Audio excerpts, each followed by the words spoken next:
Đi quá chưa? Để nó cay vô. Sao? Có trả từ lúc chế tua à? Nè, nhá nhập khối vô. Nè nhập khối vô. Ôi dồi, cha thầu nên được cũng nhoi nên thì chỉ muốn ít như bà nhia cho là ba của vô giống nó lo liền cha. Nên muốn nhoi này kia nên muốn mua nhia vô chế na lo. Chỉ mua thế chứ mà nè tài là bán ra nè. Cho nên nè tài là nè lu nè bán nè luôn liền ya. Tôi chỉ hay lên tao đi, thằng ai xem lên xì thế, tao món nào đi à? Tao cơ gì? Tao chỉ tao cũng hay nhá rồi. Chẳng hay nhá thế.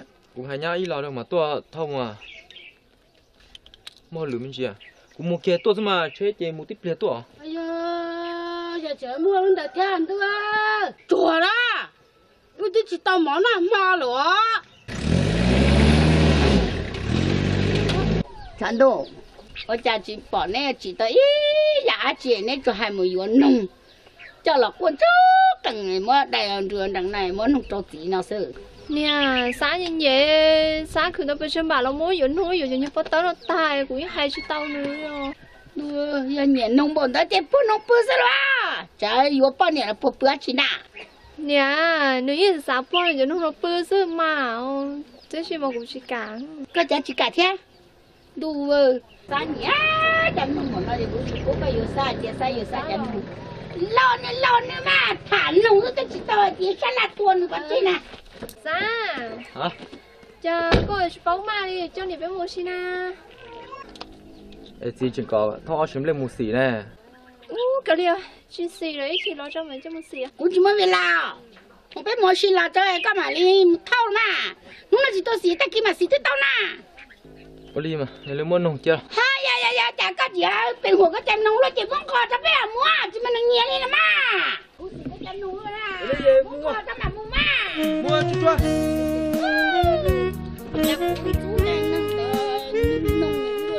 Đến đây này, huyết áp cao, mỡ máu cao, tiểu đường, các tam cao tôi cũng tam cao và rất nhiều bệnh và cả u tuyến giáp nữa.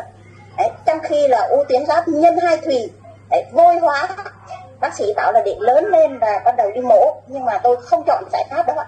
Và khi được chị chia sẻ cái dòng sản phẩm này, tôi đến với cái dòng sản phẩm này và lúc đầu là tôi đang bị bệnh huyết áp cao, tiểu đường nặng 13.5 và huyết áp thì 170, 180. Đấy, nhịp tim là trên 100. Đấy, đi khám thì bác sĩ bảo trường hợp của chị là dễ bị suy tim. Đấy, sau khi biết đến dòng sản phẩm này tôi tích cực tôi uống. Mấy tháng đầu, 3 tháng đầu mỗi tháng là 2 loại như thế này, 3 tháng thì là cái huyết áp của tôi là nó về 130.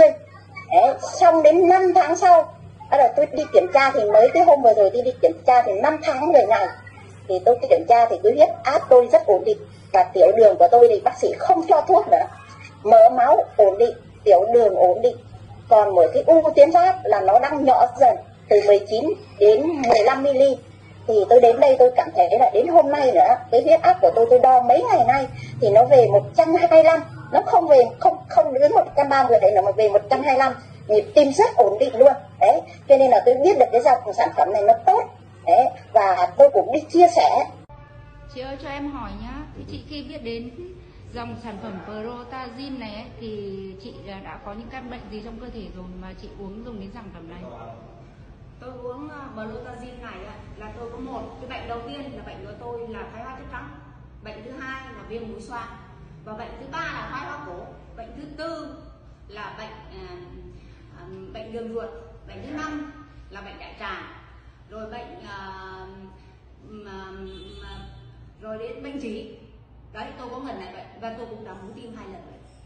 Tim của tôi mổ 2 lần rồi đó, đang còn cả vết đấy, 2 lần rồi. Thì chị dùng sản phẩm này được mấy tháng rồi thì các căn bệnh của chị trong người thì chị cảm nhận như nào? Tôi dùng sản phẩm này rồi đã được 4 tháng rồi ạ.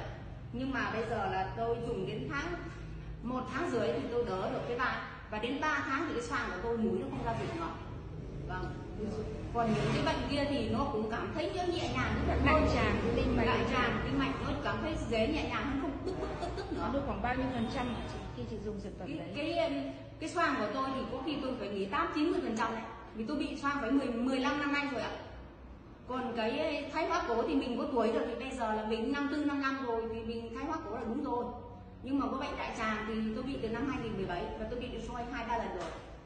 Thì bây giờ uống cái này thì dần dần bây giờ là cái bụng nó nhẹ nhàng và nó không đi ngoài, không lỏng không táo, nó có nghĩa là đi theo khuôn, nó không bị táo bón nữa. Vâng.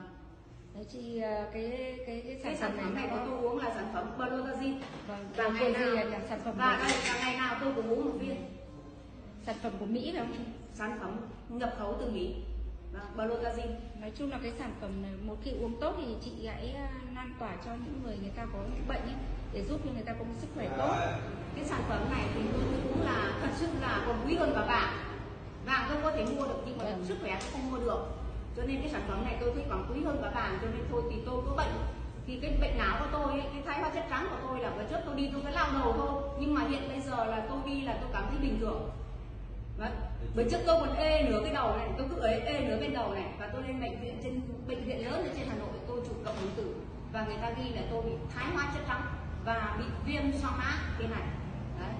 Cái sản phẩm này uống như nào thì chị chia sẻ cho mọi người nhé. Cái sản phẩm này tôi uống thì tôi thấy là bệnh của tôi tốt thì tôi chia sẻ cho mọi người, để chủ yếu là người ta có bệnh thì người ta phải chữa bệnh, chứ còn có bệnh mà nhiều lúc có tiền cũng không chữa được bệnh. Thật sự đến bây giờ nói cái câu thực với cái lương tâm là như vậy. Thế là uống một ngày là như nào hả chị? Cái sản phẩm này tôi cũng cảm ơn các cán bộ và những người mà đã nhập khẩu cái sản phẩm này về để cho chúng tôi dùng để cho cái sức khỏe được tốt. Vì tuổi thì cũng chưa phải là nhiều, nhưng mà bệnh thật nhiều quá không làm được cái gì cũng thấy khổ lắm. Nên tôi cảm ơn công ty Valapec và Belotazine đã nhập khẩu cái sản phẩm này về để cho chúng tôi được dùng. Tôi xin chân thành cảm ơn. Rồi, cảm ơn chị nhé. Thì chị lan tỏa cho mọi người nhé. Tôi uống một viên duy nhất một ngày. Vâng, tôi xin cảm ơn công ty.